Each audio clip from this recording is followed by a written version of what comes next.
In today's video, Mamdani delivered a dark warning in his interview with Kristen Welker as he doubles down on his socialist policies. Also, the president has issued another threat to Iran, and a new poll comes out showing how Americans truly feel about the country of Israel. But let's start with Mamdani, as he had this to say about ICE. I know you're not going to get into specifics of your conversations with President Trump, but have you directly raised this issue with him? Have you said to President Trump that you don't want ICE agents here ahead of the midterms? I've said to the president it has nothing to do with elections. I've said to him time and time again that ICE is a cruel and inhumane agency, and that here in New York City, we are focused on delivering public safety. I talk about affordability every single day.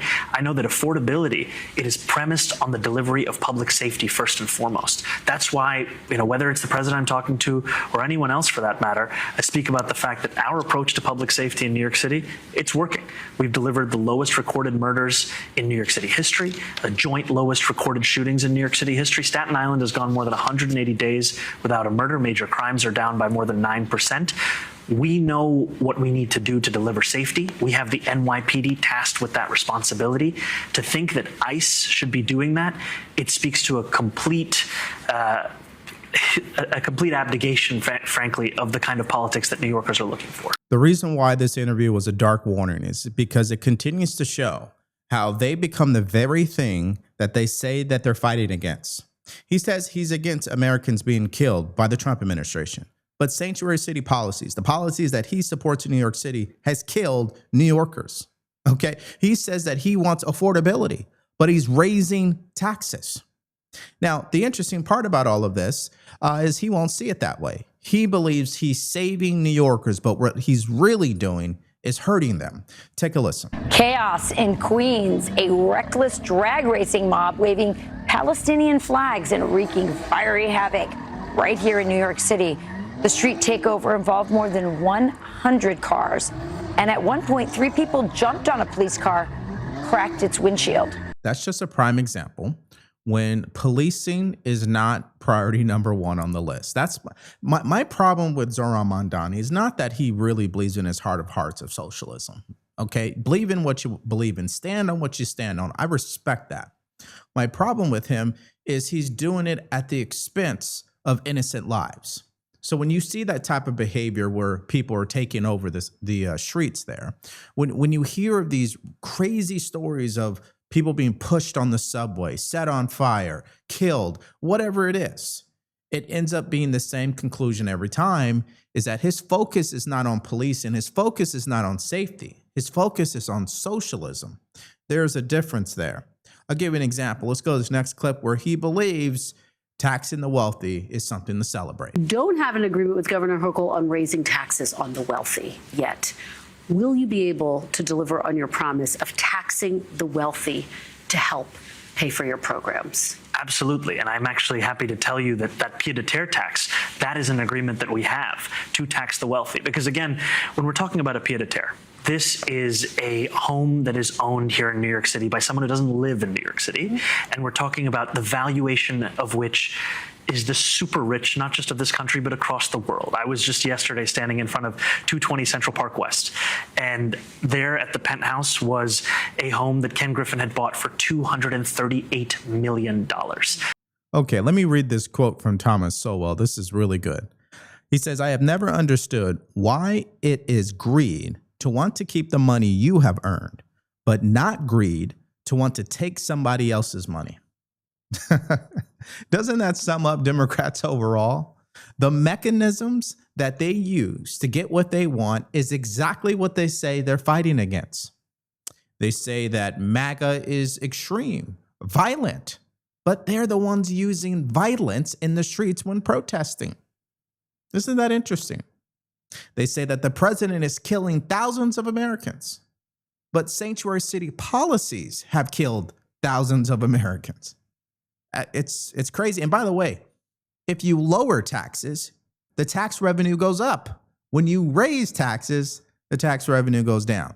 That is a proven fact. Do the research yourself. I think you'll find that point fascinating. Do you have any thoughts about this debate over generational change? Is it time for a younger generation of politicians in the Democratic Party? I think it's time for a party that reflects the urgency that we're seeing across this country in terms of a hunger, frankly, that is not as much tied just to age, but to vision. You know, we know very well what we oppose. What are we for? That is a question that I think we have to be able to answer. What are we fighting for? Yeah, see, that's a very good point, because that's why I wear 9-line apparel in all of my videos, because 9-line apparel knows exactly what they're fighting for. They're straight out of Savannah, Georgia, military owned and operated. So if you're looking for a clothing brand that you could be prideful in, 9-line apparel will do it for you. Use my promo code DeVory. They'll give you 15% off. That's 9lineapparel.com. Use promo code DeVory or hit the link in the description below. So on that point about a new generation of politicians, we're actually seeing the Democrats get ahead of this quicker than Republicans. And where they're starting to catch on to this, and this actually segues to our next story because there's new polling proving what I'm about to say, is that one of their main talking points is anti-Israel. You'd be shocked at how many people today in America do not support Israel. So what Democrats are doing is essentially taking that data, integrating it into their messaging and campaigns, and they're finding success, which is what our next story is all about. And hopefully Republicans take note of this. Where we start first is this stunning poll from NBC this morning saying this. Ongoing question here. We asked the basic one. Who do you sympathize more with, the Israelis or the Palestinians?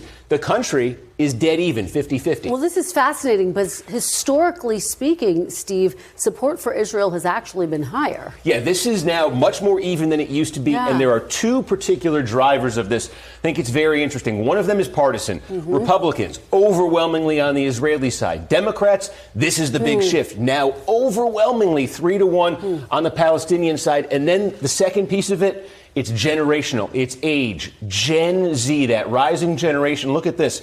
Across party there, 3/4 of Gen Z say they sympathize more with the Palestinians than the Israelis. That's a massive sea change. It certainly is. It'll be fascinating to see how that plays out in the midterm. Steve Kornacki, thank you so much. So let's go back to that. 74% support Palestinians. That is Gen Z, which is a huge voter block, especially as we move into the future. Okay? Look at where Republicans are at on this. They represent 81% supporting Israel. Now, again, we know if you're a Christian and you believe in biblical principles, your support of Israel is not based on politics. Your support of Israel is not even based on their government. In most cases, the nuance point here is that we actually don't support them. We just support the land itself because there is a connection there. But when you're looking at this from a political lens, this is bad news. There's no doubt about it. That means Republicans are moving forward with a message that is not in alignment with where most Americans are at, especially the Democrat Party, which takes me to this poll. Democrats' net favorability of Israel. Not liberal, those who are moderate conservative versus those who are liberal. You go back to 2022, those who are not liberal, slightly more likely to hold a net favorable view of Israel than not. Liberals were against Israel by that point, minus 26 points. Come over to this side of the screen. That divide is simply put gone. There is no divide within the Democratic Party when it comes to views towards Israel. The net favorable rating amongst those who are moderate conservative, not liberal. Look at this. Minus 55 points. That's a shift of 58 points in just 4 years' time. Those who are liberal, it's nearly a 50-point shift, minus 74 points. But now moderates and conservatives, as well as liberals, those within the Democratic electorate, are united on their views towards Israel. And so when you hear that, you start to realize the real disconnect with the Republican Party. There's a part that absolutely supports Israel. Then there's a part that doesn't. See, on the Republican side, there is a fight over Israel. There is a fight over the Middle East. There's a fight over foreign policy. But you go over to the Democrat side, they are finding themselves to be on the same page dramatically. So how will that play out in the midterm elections, for an example? Well, you'll have candidates who are getting away with running a campaign that is based on anti-Israel sentiment to the point where they come out and call Bibi Netanyahu a war criminal and that Israel committed genocide. Listen to this. Glaring divide is over Israel in a state with a huge Arab American community in Dearborn and a big Jewish voting bloc in Oakland County. Why are you supporting Abdul?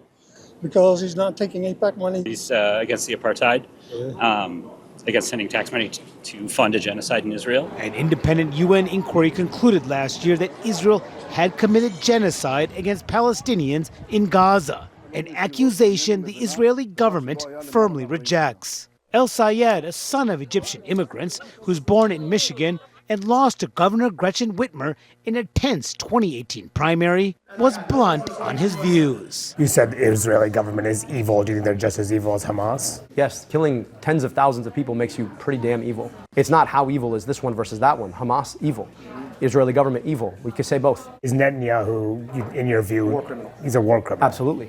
Do you not think he is? When you conduct a genocide, you're a war criminal.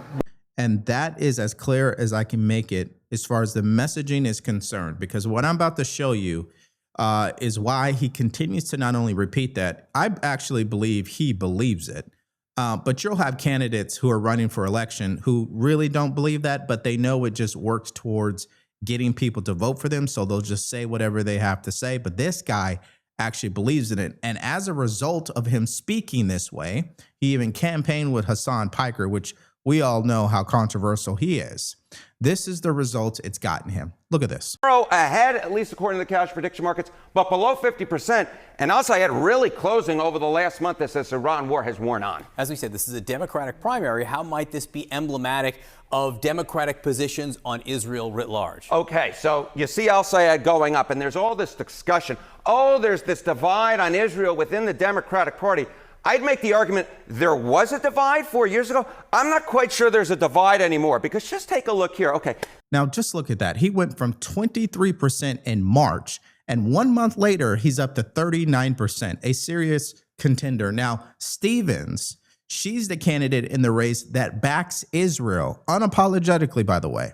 McMorrow is more of an insider, and she also has switched up her message regarding Israel. So I guess I think this is another example how anti-Israel rhetoric is not only benefiting people as far as commentating is concerned, as far as clicks and views, but public sentiment is backing that up. And now Democrats are hopping onto this train. So when you combine that message with the message of affordability, you now have a strong campaign message. It doesn't matter if you're going to execute on it. We saw that with Abigail Scamberger, as they call her now. We are seeing that with Mamdani. It doesn't matter whether they execute it. Right now in this moment, Democrats are going to sell a message that's anti-Israel, affordability, will pay for it all, and we're going to lock up ICE agents and go after Trump. That's simple. It's that is the platform. All right, let's go to our update regarding the president, as he had some phone interviews with Fox News where he issued another ultimatum. If Iran does not sign this agreement 2 days from now, I'm going to blow up the whole country. Literally, that's what he told them. Take a listen. Good morning. I just spoke with President Trump for about 20 minutes, and he told me if Iran does not sign this deal, the whole country is getting blown up. He went on to say that bridges and power plants will be targeted if Iran does not sign this agreement. The president telling me that U.S. Special Envoys Jared Kushner and Steve Witkoff are heading to Islamabad, Pakistan for meetings on Tuesday, possibly into Wednesday, to try and get this agreement across the finish line. The president telling Fox News this is a very simple deal, but this is the last chance for the Iranians. The president very clear in our conversation that he is not making the same mistake that President Obama made, giving cash to the Iranians and allowing them to continue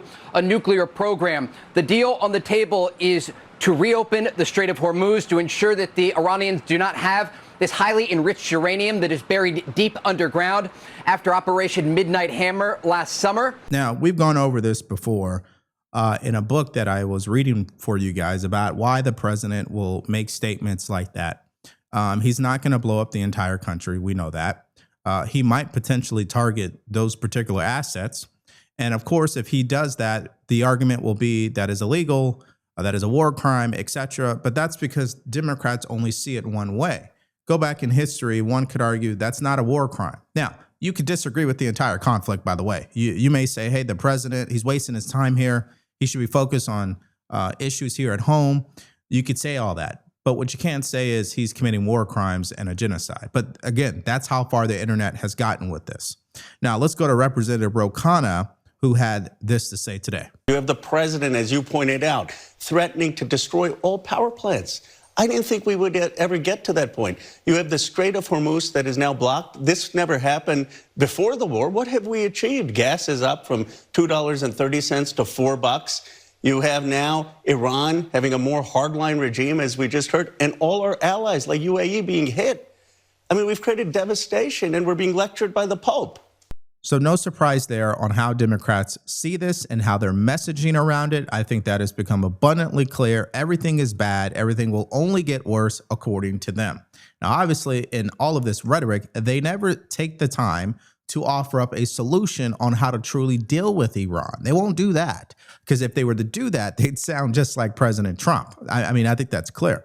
Now, between today and November is a lifetime for politics, so a lot can change. I will tell you this will come to an end. Oil prices will come down. Gas prices will finally catch up and come down. And we will be moving on to the next Armageddon talking point. Either that's coming from Democrats or the media, or something that the president will shift his focus to and away from this. I'm telling you, it's going to happen, and we're almost there. Let's go to Senator John Kennedy, because he has an opposing view on this. Take a listen. Iran, both the public and private sector, is being held together with duct tape and spit. They have one thing left: the sale of their oil, and the president has cut that off with a blockade.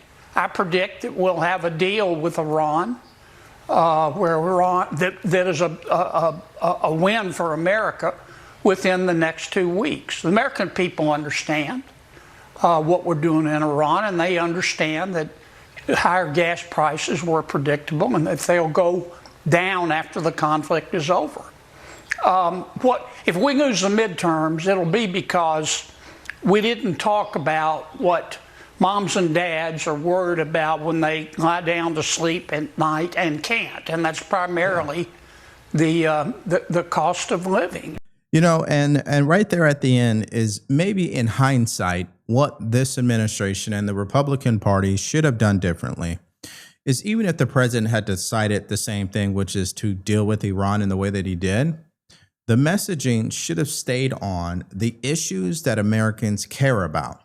What do I mean by that?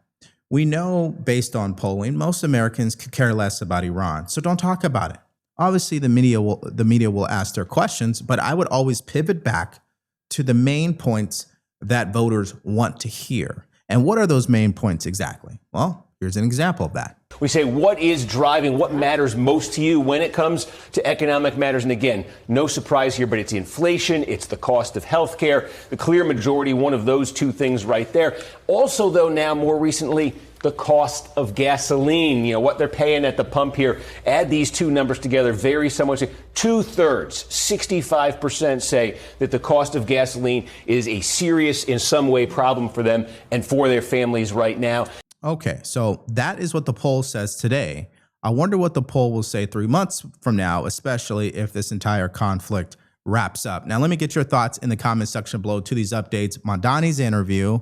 What did you make of this polling regarding Israel? And then what do you think of the president's latest threat? Give me your thoughts in the comment section below. Now, let's go to our next video, because this one is a shocker. Joe Rogan was in the Oval Office helping President Trump, supporting him and encouraging him to sign his latest executive order. If you guys missed out on that update and more, click on the video because it's coming up right now.